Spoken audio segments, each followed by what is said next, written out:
So it's a really common saying, not to judge a book by its cover. And sometimes that's easier to do than not, right? We all see things, and it's really easy for us to let our mind just start racing and really just start making certain observations and ultimately certain judgments.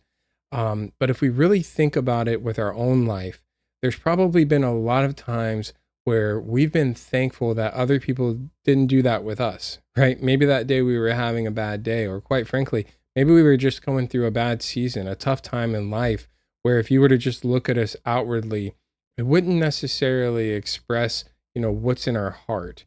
Maybe we were just having a bad day, right? Thankfully, God knows at all times what's in our heart. And so today, I want to jump over in some scripture here whenever God is actually choosing the king of Israel, and he's using the prophet Samuel to do so.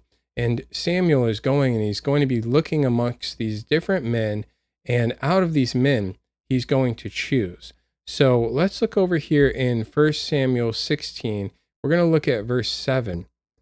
But the Lord said unto Samuel, Look not on his countenance, or on the height of his stature, because I have refused him.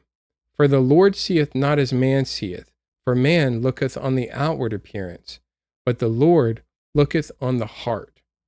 So scripture is telling us right here something that we all know, that men, mankind, we're quick to judge. We're quick to observe people and go right based off of what we see. But how amazing is it? How thankful are we that we have a God that has x-ray vision, right? He looks right through the surface level, and he's able to see into our hearts. And that's why it's so important that we don't just have the appearance of having our act together, but that we take time to search our hearts and really make sure that we're lining up with God and letting him do the work inside of us to turn us into the person that he wants us to be.